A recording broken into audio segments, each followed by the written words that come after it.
It's finally here. Okay, so we actually discovered that it has sort of a launch control, which I love. The mirrors, pretty freaking cool. Maybe kick down. Yep, there it is. Super awesome. I think that's a good conclusion.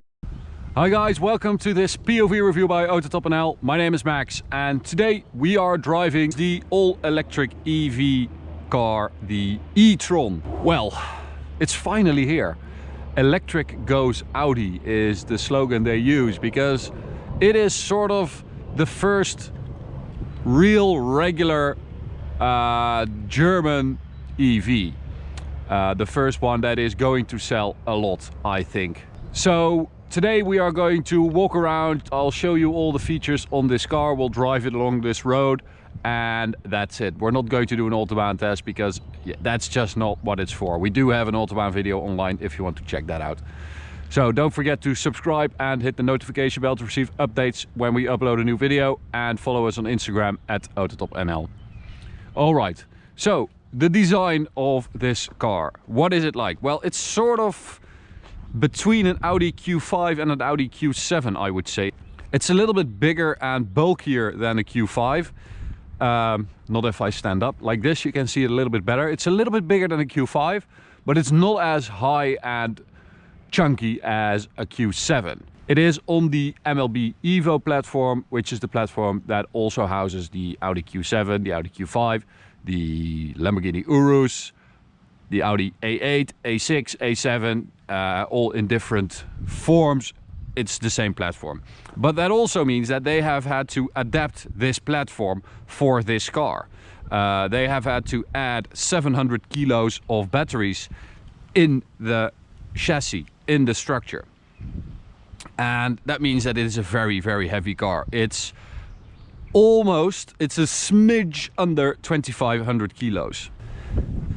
There are a couple of versions available from the start. The launch edition is one, which means you get a lot of extra stuff, 21-inch wheels, a lot of extra equipment, and this is one of the edition ones. That means that you get more stuff. It's more expensive, but you also get more stuff as standard. It also means that we get this Antigua blue metallic, this color, which is pretty cool. It also means that you get some lights in the mirrors that project something that says edition 1. It also means that we get Bang & Olufsen sound and extra thick glass. We don't have prices of the options, but I'll tell you a few. We've got a panoramic roof, acoustic side windows, that's what I said. The roof rails in aluminium, which I think looks pretty cool in combination with this blue. We've got the brake calipers in this orange, which is an e-TRON color. I think it's only available on the e-TRON. I think it looks pretty cool with this blue, and this logo has it as well. Bang & Olufsen, as I said, virtual cockpit plus. What else? Sport seats in the front. We've got the top view, 360-degree cameras. The 21-inch 5-arm turbine design wheels. And we've got matrix LED headlights, ambient lighting. But the most important one, I would say, and the most innovative one, get rid of that, are the mirrors, or the cameras, I should say. So these side cameras actually replace the old mirrors, which is pretty insane. What the hell? Can I also close it? Nope. Oopsie. Sorry about that. So we are going to look at this further inside, how it works, but because they are so much sleeker and smaller, they do add 10 kilometers of range to the total range according to Audi. And they are an option. You can also get regular mirrors. So we've got more of that same sort of brushed aluminium that you see a lot in here, this gray, an e-TRON logo down there, and you have more of that brushed aluminium all around the car, on the sides, It actually has a nice sloping roofline, and it has the light bar across the rear as well. It's almost like a mini Q8, I would say. Yeah, I think it's quite good looking, this car.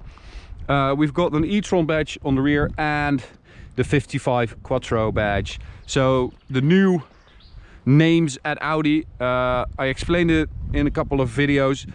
This is why they did it, because you now have 3 different types of cars. You have internal combustion engines, you have these G-tron cars which run on gas, and you have the e-tron models. So to keep it simple, you now have the same power across the board. So it doesn't matter if it's electric or petrol. So this car has a 95 kilowatt hour battery pack. It has 2 electric motors, one on the rear axle, one on the front axle.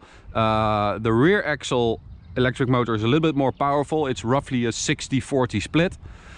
In total, 360 horsepower, 561 newton meters, or in boost function, in boost mode, which is available for 8 seconds, I believe, you get 408 horsepower and 664 newton meters, which means that the 0 to 100 kilometers an hour time goes from 6.6 in regular mode to 5.7 in boost mode. Top speed is limited at 200 kilometers an hour in all modes. But I have to say that this is sort of the first regular car.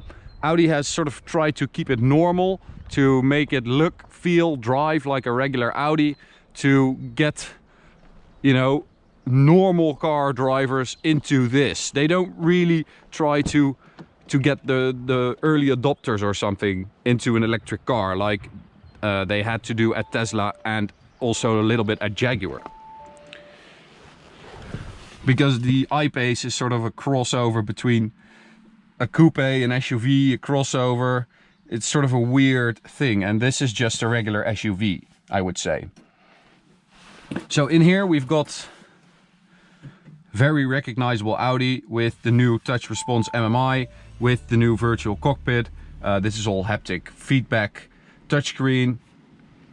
And I have to say that it looks really, really good. Everything feels really good. It feels really well put together, which I love. They have added this thing right here on top of the regular center console, I think, to make it feel a little bit more special, and also to make sure that they could add the 2 touchscreens on it.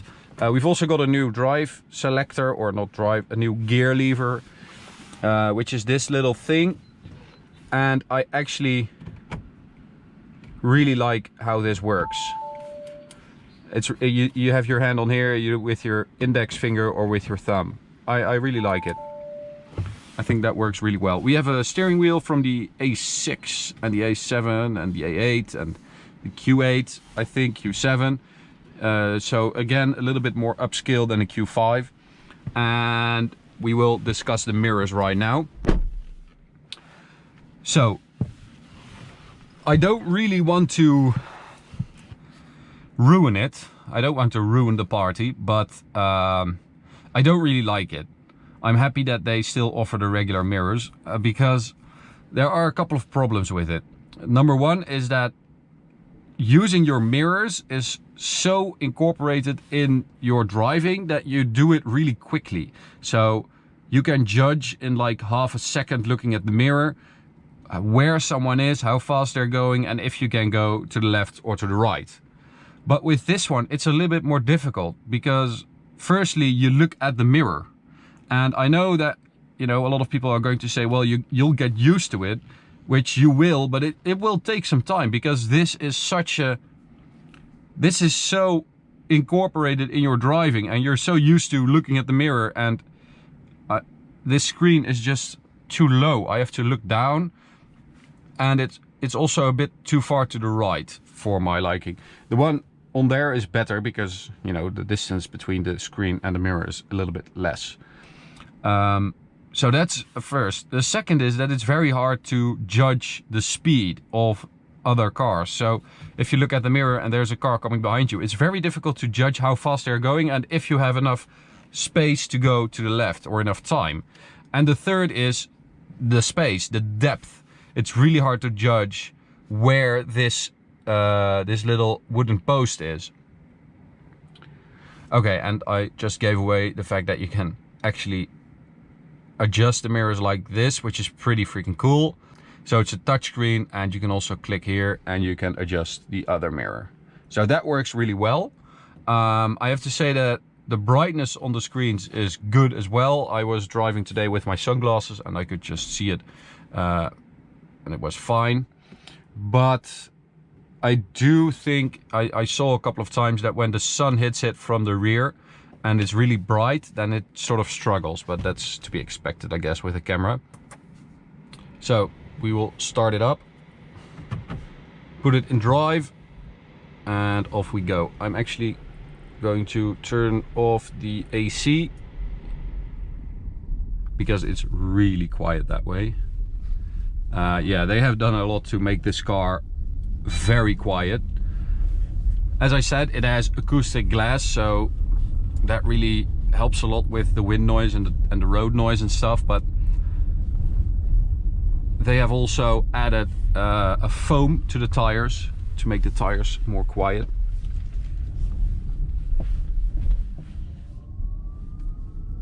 All you can hear is this little electric motor noise, which is pretty crazy how quiet it is in here.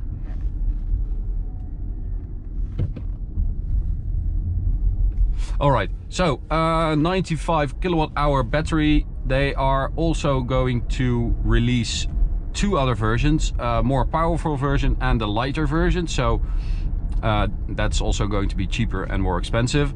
Then on the platform of the Porsche Taycan, they are going to release a e-tron GT. I think that's a coupe. On this same MLB Evo platform, they will also come with a Sportback e-tron. So I guess that's like an A5 Sportback, maybe a little bit bigger. And after that, they are developing a new platform with Porsche. It's called the PPE platform right now, which is going to be a lot lighter because it is being developed as a electric EV platform. So they can incorporate a lot more and they don't have to adapt an existing platform and add 700 kilos of batteries to it.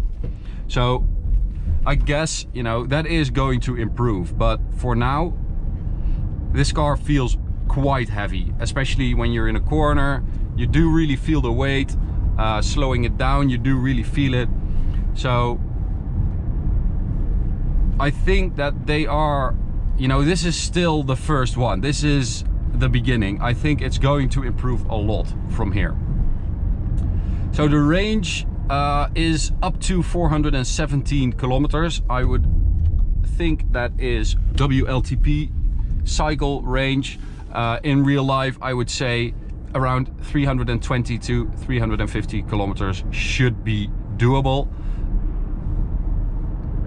And that might not be so impressive. It might not be as impressive as, for example, a Tesla Model X 100D or a long range version it's called now. But Audi does say that they have done a lot to increase range and to have sort of a smart system for regenerative braking. So this car can actually regenerate up to 200 kilowatt hour. And that's a lot more than the Jaguar and the Tesla can do right now. So it has to do with the fact that they incorporate the navigation system and it will slow down automatically for roundabouts and stuff like that. But it also has 3 modes of regenerative braking. So right now I'm in comfort mode. If I let off the throttle, it rolls. I can use this pedal shifter. They are still there. If I do minus, it will regenerate more, so it will slow down more heavily. And if I hit the plus button, it will roll out. So you can actually influence that yourself, but if you keep it in automatic mode, it will do that for you, depending on where you are on the road and depending on your speed and stuff like that, and cars in front of you. So that's pretty smart, and it actually immediately puts everything back into the battery. So you could, in theory, extend your range by quite a bit like that. which is pretty smart. Okay, I'm going to turn on AC because it's getting really hot in here.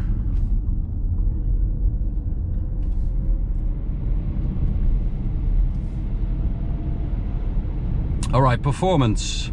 Well, as I said, in boost mode, it has 408 horsepower. So let's see what that does. Dynamic, and you are in sport, yes. So now we have a little extra up there. It says 100% and then it says boost. As I said, it's there for 8 seconds, but it just goes to 100%, don't know why. Maybe kick down. Yep, there it is. But it's actually not bad at all. It's actually pretty quick and it responds nicely. I think all the controls are really nicely weighted, and I think that, you know, all in all, everything in this car feels like an Audi should. It feels more expensive and better weighted than a Tesla does. And I think, you know, that's really important because Audi is trying to get a lot of people out of their regular Audi SUVs and into this one. So it should feel expensive. It should feel like a true Audi, and it does. Okay, so we actually discovered that it has sort of a launch control. If we switch off ESP or put it in sport mode, foot on the brake, full throttle, it builds up to 50%. And then it goes. So it's not really a launch control, but it does work nicely, and it's, you know, it's not a performance car. It's not like a Tesla. It doesn't blow you away with the speed and the explosive acceleration from a standstill and even, you know, on the highway. But as I said, a more powerful version is coming. So we are going to do a little bit of highway ride here, but it's just a regular Dutch stupid highway with 120 km/h limit, or 130. It actually also has air suspension, which lowers the ride height, of course, on the highway for better aerodynamic drag. So it also has an off-road mode, which raises the air suspension by 35 millimeters, which is quite a lot actually. So it's still, you know, a versatile car. It's still an SUV. Even though I doubt that a lot of people will take this car off-road. So driving on the highway. Well, it is, as I said, it's really quiet. It's quite windy out today, so that's what you hear from the panoramic roof. But if I close this one, yeah, there's quite a lot of wind noise from the actual wind, but that was not there earlier today. So I can assure you it's really quiet on the highway. It's really comfortable. It's really nice to drive because it's very relaxing, and of course all electric cars feel like that. But this just, I have to say that this is the most premium one out there today. It feels really good. It feels solid, well built and expensive. And I think that Audi is going to steal a lot of customers, not only from Tesla and Jaguar, but also from regular cars, because this is a regular car, only an electric one. It's not an electric car that's going to make people feel weirded out or, you know, quirky or weirder than everybody else. It's just a regular Audi that happens to be electric. So apart from the gimmicky side cameras, which I really don't like, it's an excellent car, and it's I have to say that it's better than I was expecting. Apart from the range, which is not that impressive compared to a comparable Tesla. Other than that, this car is better than the other ones right now, and if they are coming with a long range version that's more powerful, I think that Tesla is going to have a lot of trouble with it. So as I said, you can charge it by regenerative braking, which is actually super smart, because if you are slowing down, by more than 0.3 Gs, the brakes take over. But if you're slowing down with less than 0.3 Gs, the braking is all done by the electric motors. So that means that you regenerate a lot of energy. Of course, you can also do it with a charger, and it has up to 150 kilowatts of charging, and it has a really cool charge port that's electric. which is super awesome. Why don't they have that with regular petrol ones? I don't know. So let's do a little pull. We are still in sport mode. We'll do a pull from like 100 full throttle. You get jolted back. Of course, that torque is immediately there. It's not bad. It's not slow at all. It's just not as fast as a Tesla. Okay, I think that's a good conclusion. Thank you so much for watching, guys. You can subscribe by clicking the big button in the middle. You can also check out this POV review or check out this playlist. We've made a lot of them, so go watch some more and I'll see you at the next one. Bye, guys.